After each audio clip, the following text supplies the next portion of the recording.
ನಮಸ್ಕಾರ 30 ನಿಮಿಷ 30 ಸುದ್ದಿಗೆ ಸ್ವಾಗತ. ನಾನು ಧನುಶ್ರೀ ಪೂಜಾರಿ. ವೀಕ್ಷಕರ, ಇವತ್ತಿನ ಪ್ರಮುಖ 30 ವಿದ್ಯಮಾನಗಳನ್ನು ಒಂದೊಂದಾಗಿ ಕ್ವಿಕ್ ಆಗಿ ನೋಡ್ತಾ ಹೋಗೋಣ. ರಿಪಬ್ಲಿಕ್ ಆಫ್ ಇಂಡಿಯಾ ಹೆಸರು ಇನ್ನು ಬದಲಾಗುವ ಸಾಧ್ಯತೆ ಇದೆ. ಭಾರತ ಗಣರಾಜ್ಯ ಅನ್ನೋ ಹೆಸರೇ ಕಾಯಂ ಮಾಡಲು ಸಿದ್ಧತೆಯನ್ನ ಮಾಡಿಕೊಳ್ಳಲಾಗುತ್ತಿದೆ. ಸೆಪ್ಟೆಂಬರ್ 18ರಿಂದ 22ರ ವಿಶೇಷ ಅಧಿವೇಶನದಲ್ಲಿ ಘೋಷಣೆಗೆ ಸಿದ್ಧತೆ ಮಾಡಿಕೊಳ್ಳಲಾಗುತ್ತಿದೆ. ಇದಕ್ಕೆ ಕೇಂದ್ರ ಸರ್ಕಾರದ ಇವತ್ತಿನ ನಡೆ ಪುಷ್ಟಿ ನೀಡುವಂತಿದೆ.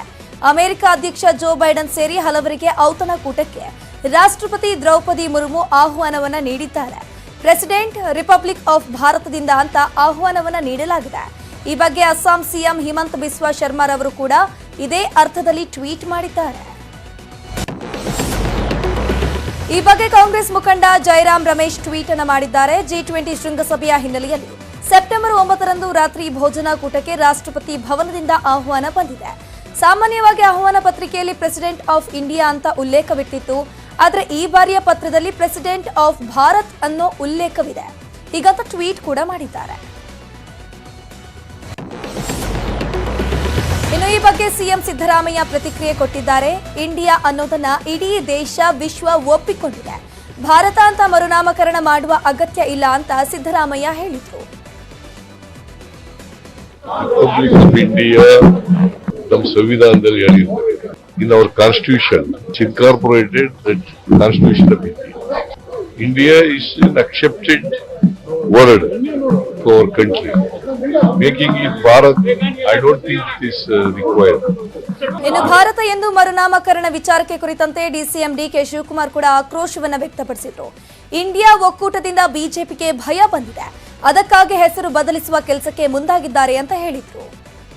ಭಾರತ ನಾವೇನು ಭಾರತ ಅಂತ ಹೇಳ್ತಾ ಇಲ್ಲ, ಇಂಡಿಯಾ ಅಂತ ರಿಪಬ್ಲಿಕ್ ಆಫ್ ಇಂಡಿಯಾ. ಇದು ನಮ್ಮ ನೋಟ್ ಮೇಲೆ ಏನಿದೆಯಪ್ಪ, ರಿಸರ್ವ್ ಬ್ಯಾಂಕ್ ಆಫ್ ಇಂಡಿಯಾ ಅಂತ ಇದೆ. ರಿಸರ್ವ್ ಬ್ಯಾಂಕ್ ಇಂಡಿಯಾನ ತೆಗೆದ್ಬಿಟ್ಟು ನಾವು ಇಂಡಿಯಾ ಅಂತ ನಾವು ಹೆಸರಿಟ್ರೆ ಇದನ್ನು ತಡ್ಕೊಳಕ್ ಆಗ್ತಾ ಇಲ್ಲ ಅಂತಂದ್ರೆ ನಾವೇನು ಮಾಡೋಣ? ರಿಪಬ್ಲಿಕ್ ಆಫ್ ಭಾರತ್ ನಾಮಕರಣ ಮಾಡೋದಾದ್ರೆ ಅದನ್ನ ಸ್ವಾಗತಿಸ್ತೇನೆ ಅಂತ ಮಾಜಿ ಸಚಿವ ಸುನಿಲ್ ಕುಮಾರ್ ಪ್ರತಿಕ್ರಿಯೆ ಕೊಟ್ಟರು. ಇಂಡಿಯಾ ಬದಲು ಭಾರತ ಅಂತೇಳಿ ಇವತ್ತು ಕೇಂದ್ರ ಸರ್ಕಾರ ಹೇಳುತ್ತೆ. ನಾವೆಲ್ಲರೂ ಕೂಡ ಹೇಳಲಿಕ್ಕೆ ಅದನ್ನೇ ಹೊರಟಿರೋದು. ಭಾರತ್ ಅಂತ ಹೇಳಲಿಕ್ಕೆ ನಮ್ಗೆ ಅತ್ಯಂತ ಅಭಿಮಾನ ಇದೆ, ಸ್ವಾಭಿಮಾನ ಇದೆ. ಹಿಂದೂ ರಾಷ್ಟ್ರ ಅಂತೇಳಿ ಎಷ್ಟು ದೊಡ್ಡ ಪ್ರಮಾಣದಲ್ಲಿ ಸ್ವಾಭಿಮಾನದಿಂದ ಹೇಳ್ತೀವೋ, ಭಾರತವನ್ನ ಇಂಡಿಯಾ ಅನ್ನೋದಕ್ಕಿಂತ ಹೆಚ್ಚಾಗಿ ಭಾರತ ಅಂತ ಹೇಳಲಿಕ್ಕೆ ಅದರಲ್ಲೊಂದು ಭಾವನೆಯ ಕಿಚ್ಚು ಇದೆ. ಅದಕ್ಕೊಂದು ಶ್ರೀರಾಮ ಸೇನೆ ಮುಖ್ಯಸ್ಥ ಪ್ರಮೋದ್ ಮುತಾಲಿಕ್ ಪ್ರತಿಕ್ರಿಯಿಸಿದ್ದು, ನಮ್ಮ ಸಂಸ್ಕೃತಿ ಸಂಪ್ರದಾಯದ ಹೆಸರಿಟ್ರೆ ಸ್ವಾಗತ. ಇಂಡಿಯಾ ಎನ್ನುವ ಶಬ್ದದಲ್ಲಿ ಗುಲಾಮಗಿರಿ ಇದೆ ಅಂತ ಹೇಳಿದ್ರು. 2014 ನಂತರ ಈ ದೇಶದ ಊರಿನ ಹೆಸರು, ಪಟ್ಟಣದ ಹೆಸರು, ವಿಮಾನ ನಿಲ್ದಾಣ ಹೆಸರು, ರೈಲ್ವೆ ನಿಲ್ದಾಣದ ಹೆಸರುಗಳು ಎಲ್ಲ ಗುಲಾಮಗಿರಿ ಹೆಸರುಗಳಿತ್ತು. ಸೊ ಆ ಗುಲಾಮಗಿರಿ ಹೆಸರುಗಳನ್ನು ತೆಗೆದು ಇವತ್ತು ಭಾರತೀಯ ಹೆಸರುಗಳು, ಹಿಂದೂ ಧರ್ಮದ ಹೆಸರುಗಳು, ವ್ಯಕ್ತಿ ಹೆಸರು ಇಲ್ಲದೆ ನಮ್ಮ ಸಂಪ್ರದಾಯ, ನಮ್ಮ ಸಂಸ್ಕೃತಿ ಹೆಸರುಗಳನ್ನು ಇಡ್ತಾ ಇರುವಂಥದ್ದು ಈಗಾಗಲೇ ಸಾಕಷ್ಟು 14ರಿಂದ ಪ್ರಾರಂಭ ಆಗಿದೆ. ಸೊ ಈಗ G20 ಅಂತನ್ನುವಂಥದ್ದೇನು ಒಂದು ಒಕ್ಕೂಟ ಆಗ್ತಾ ಇದೆ. ಆ ಸಮ್ಮೇಳನದಲ್ಲಿ ರಿಪಬ್ಲಿಕ್ ಆಫ್ ಇಂಡಿಯಾ ಅಂತನ್ನುವಂಥದ್ದನ್ನು ಬದಲಾವಣೆ ಮಾಡಿ ರಿಪಬ್ಲಿಕ್ ಆಫ್ ಭಾರತ ಅನ್ನುವಂಥ ಹೆಸರಿಟ್ಟಿದ್ದು ಅತ್ಯಂತ ಸ್ವಾಗತಾರ್ಹವಾದ. So India. ಬಿಎಲ್ ಸಂತೋಷ್ ಹಾಗೂ ಪ್ರಿಯಾಂಕ್ ಖರ್ಗೆ ನಡುವೆ ಸನಾತನ ಸಂಘರ್ಷ ಜೋರಾಗಿದೆ. ಸನಾತನ ಧರ್ಮದ ಬಗ್ಗೆ ಪ್ರತಿಕ್ರಿಯೆ ನೀಡಿದ್ದ ಪ್ರಿಯಾಂಕ್ ಖರ್ಗೆ ಕುರಿತು ಟ್ವೀಟ್ ಮಾಡಿದ್ದಂತಹ ಬಿಎಲ್ ಸಂತೋಷ್, ಒಬ್ಬರ ಹೊಟ್ಟೆಯಲ್ಲಿ ಸೋಂಕು ಇದ್ದರೆ ನೀವು ತಲೆ ಕಡಿತೀರಾ ಅಂತ ಪ್ರಶ್ನಿಸಿದ್ರು. ಇದಕ್ಕೆ ಟ್ವಿಟರ್ನಲ್ಲೇ ತಿರುಗೇಟು ನೀಡಿದ್ದ ಪ್ರಿಯಾಂಕ್ ಖರ್ಗೆ, ಸೋಂಕು ಇದೆ ಅಂತ ಒಪ್ಪಿಕೊಂಡಿದ್ದೀರಾ? ಆ ಸೋಂಕಿಗೆ ಚಿಕಿತ್ಸೆ ಆಗಬೇಕು ಅಂತ ಹೇಳಿದ್ದೀರಾ ಅಂತ ರೀಟ್ವೀಟ್ ಮಾಡಿದ್ರು. ಇನ್ನು ಸಚಿವ ಪ್ರಿಯಾಂಕ್ ಖರ್ಗೆ ಟ್ವೀಟ್ಗೆ ಬಿಎಲ್ ಸಂತೋಷ್ ಮತ್ತೆ ಟ್ವಿಟರ್ನಲ್ಲಿ ಟಾಂಗ್ ಕೊಟ್ಟಿದ್ದಾರೆ. ಸಮಾಜದ ಸುಧಾರಣೆಗೆ ಯತ್ನಿಸಿ ಹಲವರು ಯಶಸ್ವಿಯಾಗಿದ್ದಾರೆ. ಬುದ್ಧ, ಬಸವಣ್ಣ, ಅಂಬೇಡ್ಕರ್ ಸುಧಾರಣೆಗೆ ಯತ್ನಿಸಿದ್ರು. ನಿಮ್ಮ ನಿಕಟ ಸಂಪರ್ಕದಲ್ಲಿರೋ ನಕ್ಸಲರು ಪರಿಸ್ಥಿತಿ ಹದಗೆಡಿಸಿದ್ರು. ಯಾವ ರೀತಿ ಜೊತೆಯಾಗ್ತೀರಾ ಅಂತ ಯೋಚಿಸಿ ಅಂತ ಕುಟುಕಿದ್ದಾರೆ. ಯಲಬುರ್ಗಾ ಕ್ಷೇತ್ರದಲ್ಲಿ ಟ್ರಾನ್ಸ್ಫಾರ್ಮರ್ಗಳ ಅಳವಡಿಕೆ ಸಂಬಂಧಪಟ್ಟಂತೆ ಸಿಎಂಗೆ ಪತ್ರ ಬರೆದಿದ್ದ ಶಾಸಕ ಬಸವರಾಜು ರಾಯರೆಡ್ಡಿ ಅವರು, ಈ ಪತ್ರದ ಬೆನ್ನಲ್ಲೇ ಇಂಧನ ಸಚಿವ ಕೆಜೆ ಜಾರ್ಜ್ ಕಲಬುರಗಿ ವ್ಯಾಪ್ತಿಯ ವಿದ್ಯುತ್ ಕಂಪನಿ ಅಧಿಕಾರಿಗಳ ಜೊತೆ ಸಭೆಯನ್ನ ನಡೆಸಿದ್ರು. ಪ್ರಾಬ್ಲಮ್ ಬಂದಿರೋದು ಇಷ್ಟೇ, ನಮಗೆ ಮಳೆ ಬರದೆ ನಮ್ಮ ಲಾಸ್ಟು ಸಮ್ಮರಲ್ಲಿ ಏನು ಡಿಮ್ಯಾಂಡ್ ಇತ್ತು ಈಗ ಅದು ಆಗಸ್ಟಲ್ಲಿ ಬಂದಿದೆ. ನಾವು ಅದನ್ನು ಎಕ್ಸ್ಪೆಕ್ಟ್ ಮಾಡಿರಲಿಲ್ಲ. ಈ ಸತಿ ಏನಾಗಿದೆ, ರಾಜ್ಯದಲ್ಲಿ ಏನು ಸಮಸ್ಯೆ ಇದೆ, ಏನು ಸಮಸ್ಯೆ ಆಗ್ತಾಯಿದೆ ಅನ್ನೋದ್ರ ಬಗ್ಗೆ ಚರ್ಚೆ ಮಾಡಿ ಏನೆಲ್ಲ ನಾವು ಮಾಡ್ಕೊಳ್ಬೋದು ಅನ್ನೋದನ್ನು ಚರ್ಚೆ ಮಾಡಿದ್ರಿಂದ ಇವತ್ತು ಮುಂದಿನ ದಿನಮಾನಗಳಲ್ಲಿ ಇವತ್ತು ಗ್ರಾಮಾಂತರ ಪ್ರದೇಶಕ್ಕಿರ್ಬೋದು, ಬೇರೆ ಬೇರೆ ಪ್ರದೇಶಕ್ಕಿರ್ಬೋದು ವಿದ್ಯುತ್ತಿನ ಸರಬರಾಜು ಬಗ್ಗೆ ಭಾಳ ಒಳ್ಳೆಯ ಆರೋಗ್ಯಕರವಾದಂಥ ಚರ್ಚೆ ಆಯಿತು. ಸಚಿವ ಸತೀಶ್ ಜಾರಕಿಹೊಳಿ ಜೊತೆ ಭಿನ್ನಾಭಿಪ್ರಾಯ ಗುಸುಗುಸು ಸಂಬಂಧಪಟ್ಟಂತೆ ಸಚಿವೆ ಲಕ್ಷ್ಮೀ ಹೆಬ್ಬಾಳ್ಕರ್ ಪ್ರತಿಕ್ರಿಯೆ ಕೊಟ್ಟರು. ನನ್ನ ಹಾಗೂ ಸತೀಶ್ ಮಧ್ಯೆ ಮಿಸ್ಅಂಡರ್ಸ್ಟ್ಯಾಂಡಿಂಗ್ ಇಲ್ಲ. ಈ ಚರ್ಚೆ ನೋಡಿ ನನಗೆ ವಿಚಿತ್ರ ಅನಿಸ್ತಾ ಇದೆ.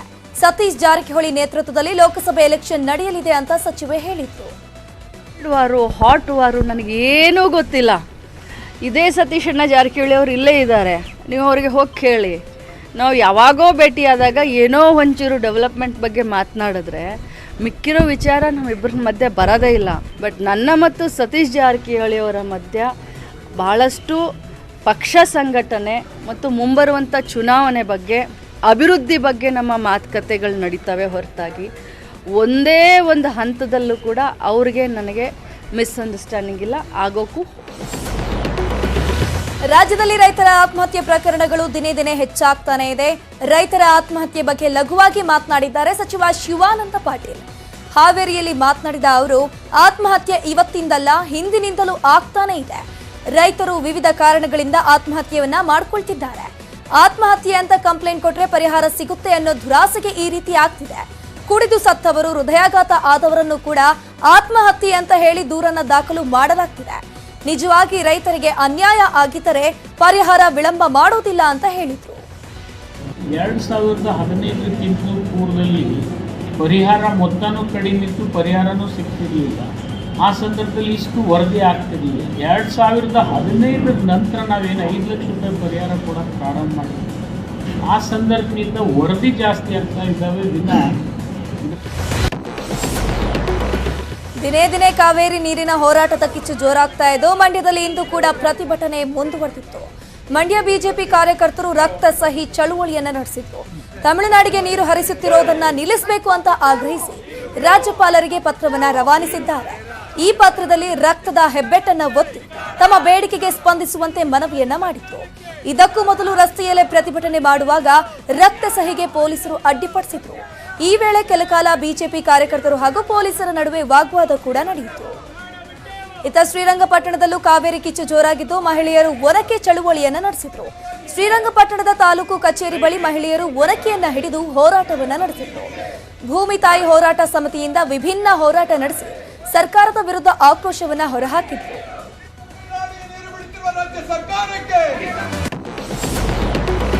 ತಮಿಳುನಾಡಿಗೆ ಕಾವೇರಿ ನೀರು ಹರಿಯುತ್ತಿದ್ದು ರೈತರಲ್ಲಿ ಆಕ್ರೋಶ ಹೆಚ್ಚಾಗ್ತಾ ಇದೆ. ಪ್ರತಿನಿತ್ಯ 5,000 ಕ್ಯೂಸೆಕ್ ನೀರು ತಮಿಳುನಾಡಿಗೆ ಹರಿಯುತ್ತಿದ್ದು ಜೀವನದಿ ಕಾವೇರಿ ಬರಿದಾಗುತ್ತಿದ್ದಾಳೆ. ಈ ಹಿನ್ನೆಲೆ ರೈತರು ಕಿಡಿಕಾರ್ತಿದ್ದಾರೆ. ಇದೇ ರೀತಿ ತಮಿಳುನಾಡಿಗೆ ನೀರು ಬಿಡುವುದು ಮುಂದುವರೆದ್ರೆ 1 ವಾರದ ಬಳಿಕ ಬೆಂಗಳೂರಿಗೂ ನೀರಿನ ಹಾಹಾಕಾರ ಎದುರಾಗಲಿದೆ. ಮಳೆಯಾಗದಿದ್ದರೆ ಬೆಂಗಳೂರಿಗೆ ಕಾವೇರಿ ನೀರು ಬಂದ್ ಆಗುವ ಸಾಧ್ಯತೆ ಇದ್ದು ಕುಡಿಯೋ ನೀರಿಗೂ ಬರದ ಪರಿಸ್ಥಿತಿ ಎದುರಾಗಲಿದೆ. ಸದ್ಯ ಕೆಆರ್ಎಸ್ ಡ್ಯಾಂನಲ್ಲಿ 22 ಟಿಎಂಸಿ ನೀರು ಮಾತ್ರ ಶೇಖರಣೆಯಾಗಿದ್ದು 9 ದಿನಗಳ ಬಳಿಕ 17 ಟಿಎಂಸಿಗೆ ಇಳಿಯಲಿದೆ.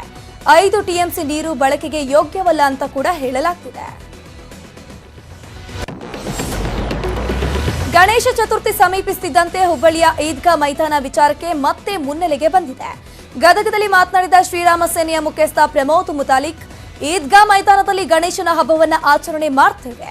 ಅಲ್ಲಿ ಯಾವುದೇ ಗಲಾಟೆಯಾಗುವ ಪ್ರಶ್ನೆಯೇ ಬರೋದಿಲ್ಲ. ವಿರೋಧ ಮಾಡಿದ್ರೆ ಹೋರಾಟ ಮಾಡಬೇಕಾಗತ್ತೆ ಅಂತ ಎಚ್ಚರಿಕೆಯನ್ನು ಕೊಟ್ಟರು. ಗೌರಿ ಲಂಕೇಶ್ ನೆನಪಲ್ಲಿ ಗೌರಿ ನೆನಪು ಕಾರ್ಯಕ್ರಮ ಆಯೋಜಿಸಲಾಗಿದೆ. ಇನ್ನು ಬೆಂಗಳೂರಿನ ಟೌನ್ ಹಾಲ್ನಲ್ಲಿ ಗೌರಿ ಮೆಮೋರಿಯಲ್ ಟ್ರಸ್ಟ್ ಕಾರ್ಯಕ್ರಮವನ್ನು ಆಯೋಜಿಸಿದೆ. ಕಾರ್ಯಕ್ರಮದಲ್ಲಿ ಸಿಎಂ ಸಿದ್ದರಾಮಯ್ಯ, ಬಹುಭಾಷಾ ನಟ ಪ್ರಕಾಶ್ ರಾಜ್ ಭಾಗಿಯಾಗಿದ್ದಾರೆ. ಅನೇಕ ಸಾರಿ ನನ್ನನ್ನು ಭೇಟಿ ಮಾಡಿದರು. ಅವರು ಯಾವತ್ತೂ ಕೂಡ ಅವರ ವೈಯಕ್ತಿಕ ವಿಚಾರಗಳ ಬಗ್ಗೆ ಯಾವತ್ತೂ ಭೇಟಿ ಬಿಟ್ಟಿರಲಿಲ್ಲ. ಕೋಮು ಸೌಹಾರ್ದದ ಬಗ್ಗೆ ಮಾತಾಡೋರು, ಕೊಡಗಿನ ಆದಿವಾಸಿಗಳ ಬಗ್ಗೆ ಮಾತಾಡೋರು, ಮತ್ತೆ ಎಲ್ಲ ವರ್ಗದ ಜನರ ಧ್ವನಿಯಾಗಿ ಕೆಲಸ ಮಾಡ್ತಾ ಇದ್ರು. ಎಲ್ಲೇ ಅನ್ಯಾಯ ಆದರೂ ಕೂಡ ಆ ಅನ್ಯಾಯವನ್ನ ಪ್ರತಿಭಟಿಸ್ತಕ್ಕಂಥ, ಅನ್ಯಾಯ ಆದವರಿಗೆ ನ್ಯಾಯ ಕೊಡಿಸ್ತಕ್ಕಂಥ ಪ್ರಾಮಾಣಿಕ ಪ್ರಯತ್ನವನ್ನ ಗೌರಿ ಲಂಕೇಶ್ ಅವರು ಮಾಡ್ತಾ ಇದ್ದಾರೆ. ನಾನು ಅವತ್ತು ಅವಳನ್ನ ಹೇಳಿದೆ, ಅವತ್ತೊಂದನೆ ಹೇಳಿದೆ ನಾವು ಗೌರಿಯನ್ನ ಹೂಳಲಿಲ್ಲ, ಬಿತ್ತಿದ್ದೇವೆ. ಯಾಕೆ ಅಂದ್ರೆ ನೀವು ಒಂದು ಧ್ವನಿಯನ್ನ ಅಡಗಿಸಿದರೆ, ಹತ್ತಿಕ್ಕಿದರೆ 100 ಧ್ವನಿಗಳು ಹುಟ್ಟುತ್ತೆ ಅಂತ ಕಾರಣಕ್ಕೆ ಬಿತ್ತಿದ್ದೇವೆ ನಾವು. ದ್ವಿಚಕ್ರ ವಾಹನಕ್ಕೆ ಕಾರು ಡಿಕ್ಕಿಯಾಗಿ ಬೈಕ್ನಲ್ಲಿ ತೆರಳುತ್ತಿದ್ದ ಅಣ್ಣ ತಂಗಿ ಸಾವನ್ನಪ್ಪಿರೋ ಘಟನೆ ಬೆಳಗಾವಿ ಜಿಲ್ಲೆ ಚಿಕ್ಕೋಡಿ ತಾಲೂಕಿನ ನನದಿ ಗ್ರಾಮದಲ್ಲಿ ನಡೆದಿದೆ. ಸದಲಗ ನಿವಾಸಿಗಳಾದ ಪ್ರಶಾಂತ್ ತುಳಸಿಕಟ್ಟಿ ಹಾಗೆಯೇ ಪ್ರಿಯಾಂಕಾ ತುಳಸಿಕಟ್ಟಿ ಮೃತರು. ಸದಲಗ ಪೊಲೀಸ್ ಠಾಣಾ ವ್ಯಾಪ್ತಿಯಲ್ಲಿ ಈ ಘಟನೆ ನಡೆದಿದೆ. ಉಡುಪಿಯ ರಾಷ್ಟ್ರಮಟ್ಟದ ಬಾಕ್ಸಿಂಗ್ ಕ್ರೀಡಾಪಟು ವಿರಾಜ್ ಮೆಂಡನ್ ಆತ್ಮಹತ್ಯೆಗೆ ಶರಣಾಗಿದ್ದಾರೆ. ಮಲ್ಪೆ ಸಮೀಪದ ಶಾಂತಿನಗರದ ಮನೆಯ ಕೊಠಡಿಯಲ್ಲಿ ನೇಣು ಬಿಗಿದು ವಿರಾಜ್ ಆತ್ಮಹತ್ಯೆ ಮಾಡಿಕೊಂಡಿದ್ದಾರೆ. ಇನ್ನು ಈ ಘಟನೆಗೆ ನಿಖರ ಕಾರಣ ತಿಳಿದು ಬಂದಿಲ್ಲ. ಬಾಕ್ಸಿಂಗ್ ಕ್ರೀಡಾಪಟು ಆತ್ಮಹತ್ಯೆಗೆ ಮೀನುಗಾರರು ಕಂಬನಿಯನ್ನ ಮಿಡಿದಿದ್ದಾರೆ. ಸರಿಯಾದ ಕೆಲಸ ಸಿಗದ ಹಿನ್ನೆಲೆ ಆತ್ಮಹತ್ಯೆ ಮಾಡಿರಬಹುದು ಅಂತ ಅಲ್ಲಿನ ಮೀನುಗಾರರು ಶಂಕೆ ವ್ಯಕ್ತಪಡಿಸಿದ್ರು. ಮೆಂಡನ್ ಒಬ್ಬ ಕರಾವಳಿಯ ಪ್ರತಿಭೆ. ಇವರು ಹಲವಾರು ವರ್ಷದಿಂದ ನಮ್ಮ ಕರಾವಳಿಗೆ ಒಬ್ಬ ಮೀನುಗಾರರಾಗಿ ಬಾಕ್ಸಿಂಗ್ ಅನ್ನೋದನ್ನು ಗೇಮನ್ನು ಕರಾವಳಿಯಲ್ಲಿ ತೋರಿಸಿಕೊಟ್ಟವಂಥ ವಿರಾಜ್ ಮೆಂಡನ್. ಈ ಮೀನುಗಾರನಾಗಿ ಒಬ್ಬ ಧೈರ್ಯವಂತ ವ್ಯಕ್ತಿ. ಮೀನುಗಾರ ಅಂದರೆ ತುಂಬ ಧೈರ್ಯವಂತ ವ್ಯಕ್ತಿ ಈ ಥರ ಮಾಡಿಕೊಂಡು ಇನ್ನು ಉಳಿದವರಿಗೆ ಇದೊಂದು ಪಾಠ. ಇನ್ನೆಲ್ಲ ಇದರಿಂದ ಹೊರಗೆ ಬಂದು ಒಬ್ಬ ಗೇಮ್ ಸ್ಪಿರಿಟನ್ನು ತೋರಿಸಬೇಕು. ನನ್ನ ಪ್ರಕಾರ ಒಬ್ಬ game spirit, games sportsman ನ್ಯಾಷನಲ್ಲೇ ಹೋಗಿದ್ದ. ಯಾಕಂದರೆ ಅವನಿಗೆ ಕೆಲಸ ಇಲ್ಲ, ಒಬ್ಬ ಮೀನುಗಾರಿಕೆಯ ಕೆಲಸ ಧಕ್ಕೆಯಲ್ಲಿ ಮಾಡ್ತಾ ಇದ್ದಾನೆ. ಈ ಕೆಲಸ ಸಿಗದ ವಿಷಯದಲ್ಲಿ ಆತ್ಮಹತ್ಯೆ ಮಾಡಿಕೊಂಡು ಇರಬಹುದಂತ ನನ್ನ. ತುಮಕೂರು ಜಿಲ್ಲೆ ಕೊರಟಗೆರೆ ತಾಲೂಕಿನ ಜಟ್ಟಿ ಅಗ್ರಹಾರದಲ್ಲಿ ಸಾರ್ವಜನಿಕ ತಂಗುದಾಣದ ವಿಚಾರಕ್ಕೆ ಗಲಾಟೆಯಾಗಿದೆ. ನಮ್ಮ ಮನೆ ಪಕ್ಕ ತಂಗುದಾಣ ನಿರ್ಮಾಣ ಬೇಡ ಅಂತ ಶಿಕ್ಷಕ ರಾಜಶೇಖರಯ್ಯ ಆಕ್ಷೇಪವನ್ನ ವ್ಯಕ್ತಪಡಿಸಿದ್ರು. ಈ ವೇಳೆ ಗ್ರಾಮ ಪಂಚಾಯಿತಿ ಸದಸ್ಯ ಮಂಜುನಾಥ್ ಶಿಕ್ಷಕ ರಾಜಶೇಖರಯ್ಯ ಬಡಿದಾಡಿಕೊಂಡಿದ್ದಾರೆ.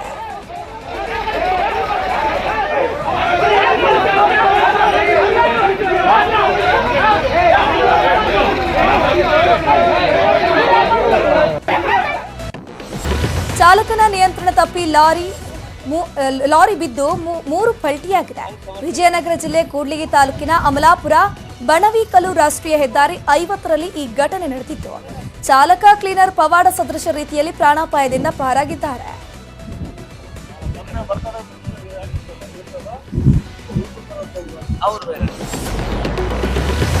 ರಾಜ್ಯದಲ್ಲಿ ಮುಂದಿನ 24 ಗಂಟೆಗಳಲ್ಲಿ ಭಾರೀ ಮಳೆಯಾಗುವ ಸಾಧ್ಯತೆ ಇದೆ. ಕರಾವಳಿ, ದಕ್ಷಿಣ ಒಳನಾಡಿನಲ್ಲಿ ಗುಡುಗು ಸಹಿತ ಮಳೆ ಬರುವ ಸಾಧ್ಯತೆ ಇದೆ. ಕಲಬುರಗಿ ಜಿಲ್ಲೆಯಲ್ಲಿ ನಿರಂತರ ಸುರಿಯುತ್ತಿರುವ ಮಳೆಯಿಂದಾಗಿ ಜನಜೀವನ ಅಸ್ತವ್ಯಸ್ತವಾಗಿದೆ. ಚಿಂಚೋಳಿಯ ಬೆನಕನಹಳ್ಳಿ ಗ್ರಾಮಕ್ಕೆ ನೀರು ನುಗ್ಗಿದ್ದು ಜನರು ಪರದಾಡ್ತಿದ್ದಾರೆ. ಮನೆಯಲ್ಲಿದ್ದ ದವಸ ಧಾನ್ಯ ನೀರು ಪಾಲಾಗಿದೆ. ಮನೆಯಿಂದ ಮಳೆ ನೀರು ಹೊರಹಾಕಲು ಗ್ರಾಮಸ್ಥರು ಪರದಾಡಿದ್ದು.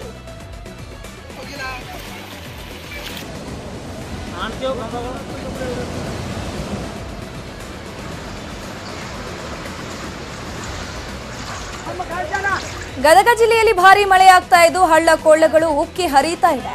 ನೀರಿನ ರಭಸಕ್ಕೆ ರಸ್ತೆಗಳೇ ಕಿತ್ತು ಹೋಗಿ ಜನರು ಪರದಾಟವನ್ನು ನಡೆಸಿದ್ರು. ಹೊಳೆಯ ಹಡಗಲಿಯಿಂದ ಬಸರಕೋಡ ಮಾರ್ಗವಾಗಿ ಬಾದಾಮಿಗೆ ಸಂಪರ್ಕಿಸುವ ರಸ್ತೆ ಹದಗೆಟ್ಟಿದೆ.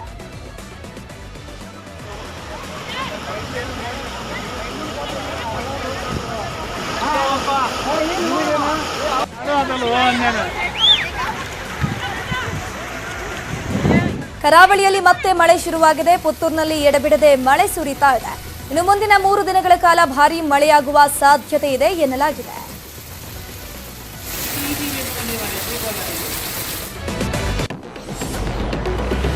ಯಾದಗಿರಿ ಜಿಲ್ಲೆಯಲ್ಲಿ ಮಳೆ ಅಬ್ಬರ ಜೋರಾಗಿದ್ದು ಜನಜೀವನ ಅಸ್ತವ್ಯಸ್ತವಾಗಿದೆ.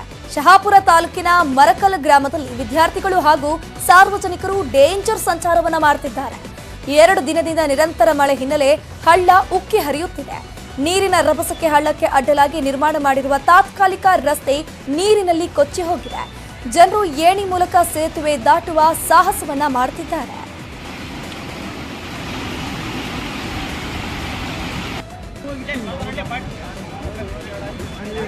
ಹಿಂಗೆ ಹೋಗ್ಲಿ ಅಮ್ಮ, ಬಸ್ ಹೋಗ್ತಾವ ಆರಾಮ್ ಇದ್ರ ಮೇಲೆ ದಾಟಿ ಹೋಗಿ ನಾಳೆ ಮಲಾಣ ಇರ್ತಾನೆ ಇಲ್ಲ ಅದ ಕೊಂಡೆ ಕಳಿಸ್ತಾನೆ. ಇತ್ತ ಕೊಪ್ಪಳ ಜಿಲ್ಲೆಯಲ್ಲಿ 2 ದಿನದಿಂದ ಮಳೆಯಾಗ್ತಾ ಇದ್ದು ಕುಕ್ಕನೂರು ತಾಲೂಕಿನ ಹಲವು ಗ್ರಾಮಗಳಲ್ಲಿ ಕೃಷಿ ಭೂಮಿ ಹಾಳಾಗಿದೆ. ಮಳೆ ಇಲ್ಲದೆ ಕಂಗಾಲಾಗಿದ್ದ ರೈತರಿಗೆ ಒಂದೆಡೆ ಖುಷಿಯಾದ್ರೆ ಮತ್ತೊಂದೆಡೆ ಸಂಕಷ್ಟ ಎದುರಾಗಿದೆ. ಸುರಿದ ಭಾರೀ ಮಳೆಯಿಂದಾಗಿ ಹಳ್ಳದ ನೀರು ಹೊಲಕ್ಕೆ ನುಗ್ಗಿ ಕೃಷಿ ಭೂಮಿ ಹಾಳಾಗಿದೆ. ಮಳೆಯ ಅಬ್ಬರಕ್ಕೆ ಕೊಪ್ಪಳದ ಕುಷ್ಟಗಿ ತಾಲೂಕಿನ ಹನುಮಸಾಗರ ರಸ್ತೆಯಲ್ಲಿ ಅಲ್ಲಲ್ಲಿ ಹಳ್ಳ ಬಿದ್ದಿದ್ದು ನೀರು ನಿಂತಿದೆ. ಹಳ್ಳದಂತಾದ ರಸ್ತೆಯಿಂದಾಗಿ ಜನರು ಪರದಾಟವನ್ನು ನಡೆಸಿದ್ರು. ಗಜೇಂದ್ರಗಡ ಹಾಗೂ ಹನುಮಸಾಗರ ಮಧ್ಯೆ ಓಡಾಡುವ ಬಸ್ಗಳಿಗೆ ತೊಂದರೆ ಆಗ್ತಿತ್ತು. ರಸ್ತೆ ಸರಿಪಡಿಸುವಂತೆ ಜನರು ಆಗ್ರಹ ಮಾಡಿದ್ದಾರೆ. ಇತ್ತ ದಾವಣಗೆರೆಯಲ್ಲಿ ಜಿಟಿಜಿಟಿ ಮಳೆ ಆಗ್ತಾ ಇದೆ. ಬಿಸಿಲಿನಿಂದ ಬೆಂದಿದ್ದ ದಾವಣಗೆರೆ ಜನತೆಗೆ ವರುಣ ತಂಪೆರೆದಿದ್ದಾನೆ.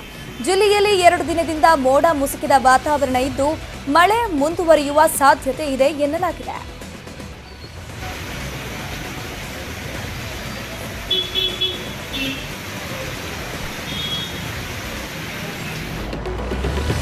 ಸಿಲಿಕಾನ್ ಸಿಟಿ ಬೆಂಗಳೂರಿನಲ್ಲಿ ಇಂದು ಕೂಡ ಮಳೆ ಮುಂದುವರೆದಿದೆ. ನಗರದ corporation market, Majestic, Anandrao circle, KR circle ಸೇರಿದಂತೆ ಬಹುತೇಕ ಕಡೆಗಳಲ್ಲಿ ಮಳೆ ಸುರಿತಾ ಇದೆ. ಇನ್ನು ಈ ಮಳೆಯಿಂದಾಗಿ ಸಾರ್ವಜನಿಕರು ಹಾಗೂ ವಾಹನ ಸವಾರರು ಪರದಾಟವನ್ನು ನಡೆಸಿದ್ರು.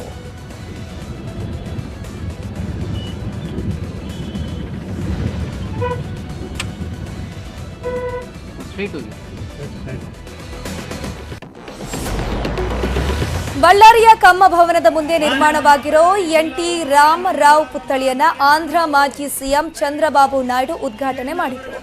7 ಅಡಿ ಎತ್ತರದ ಪುತ್ಥಳಿ ಇದಾಗಿದ್ದು ನಾಯ್ಡುಗೆ ಬಳ್ಳಾರಿ ಉಸ್ತುವಾರಿ ಸಚಿವ ನಾಗೇಂದ್ರ ಹಾಗೆಯೇ ಶಾಸಕ ಭರತ್ ರೆಡ್ಡಿ ಸಾಥ್ ಕೊಟ್ಟರು.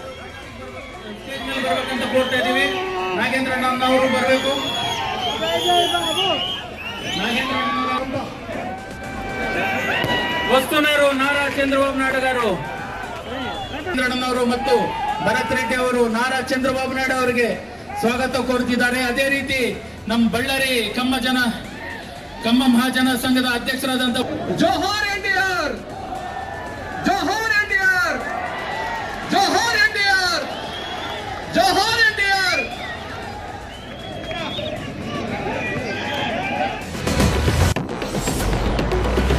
ಶಿಕ್ಷಕರ ದಿನಾಚರಣೆ ಅಂಗವಾಗಿ ನೀಡುವ ರಾಷ್ಟ್ರೀಯ ಶಿಕ್ಷಕರ ಪ್ರಶಸ್ತಿ 2023ರ ವಿಜೇತರ ಜೊತೆಗೆ ಪ್ರಧಾನಿ ನರೇಂದ್ರ ಮೋದಿ ಅವರು ಸಂವಾದವನ್ನು ನಡೆಸಿದರು. ದೆಹಲಿಯ ಸೆವೆನ್ ಕಲ್ಯಾಣ ಮಾರ್ಗದಲ್ಲಿರುವಂತಹ ತಮ್ಮ ಅಧಿಕೃತ ನಿವಾಸದಲ್ಲಿ ಶಿಕ್ಷಕರನ್ನ ಭೇಟಿ ಮಾಡಿದ್ರು ಮತ್ತು ಅವರೊಂದಿಗೆ ಅದ್ಭುತ ಕ್ಷಣಗಳನ್ನು ಕಳೆಯಿತು.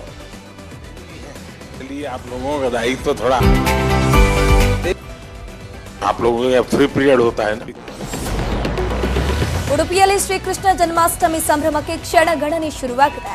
ರಥಬೀದಿಯೆಲ್ಲ ಗೊಲ್ಲರು ಮಡಿಕೆ ಬಡಿಯಲು ಗುರ್ಜಿ ತಯಾರಿಸಿದ್ದಾರೆ.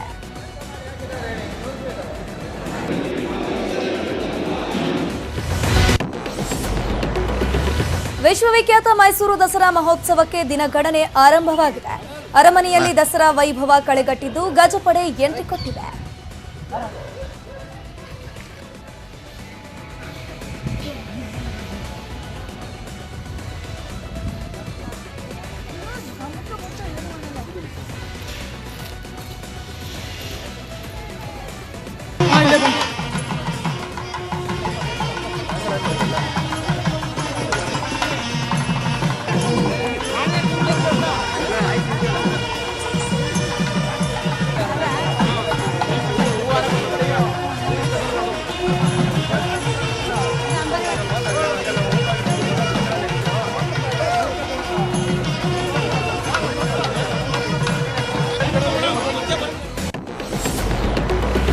ತಾಯಿ ಹಾಗೂ ಮರಿಯಾನೆಯ ವಿಡಿಯೋ ಮಾಡ್ತಿದ್ದ ವೇಳೆ ಮತ್ತೊಂದು ಕಾಡಾನೆ ಕಾರಿನೆದುರು ದಿಢೀರ್ ಅಂತ ಎಂಟ್ರಿ ಕೊಟ್ಟಿದೆ. ಚಾಮರಾಜನಗರ ಜಿಲ್ಲೆಯ ಗಡಿಯಂಚಿನ ವೈನಾಡು ಅರಣ್ಯ ವ್ಯಾಪ್ತಿಯಲ್ಲಿ ಆನೆಗಳು ಕಾಣಿಸಿಕೊಂಡಿದ್ದು ಸೋಷಿಯಲ್ ಮೀಡಿಯಾದಲ್ಲಿ ವಿಡಿಯೋ ವೈರಲ್ ಆಗಿದೆ.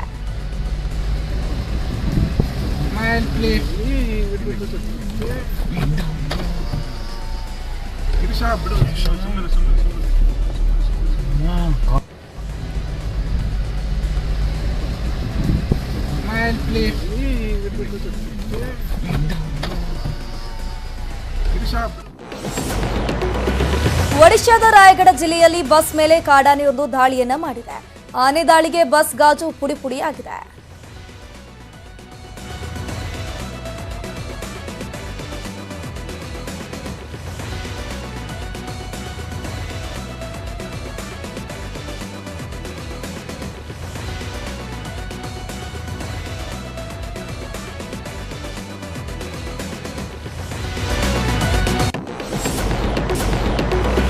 ಐಸಿಸಿ ಏಕದಿನ ವಿಶ್ವಕಪ್ ಕ್ರಿಕೆಟ್ 2023 ಟೂರ್ನಿಗೆ ಭಾರತ ತಂಡವನ್ನು ಪ್ರಕಟಿಸಲಾಗಿದೆ. ಅಕ್ಟೋಬರ್ 5ರಿಂದ ಐಸಿಸಿ ಏಕದಿನ ವಿಶ್ವಕಪ್ 2023 ಟೂರ್ನಿ ಆರಂಭವಾಗಲಿದೆ.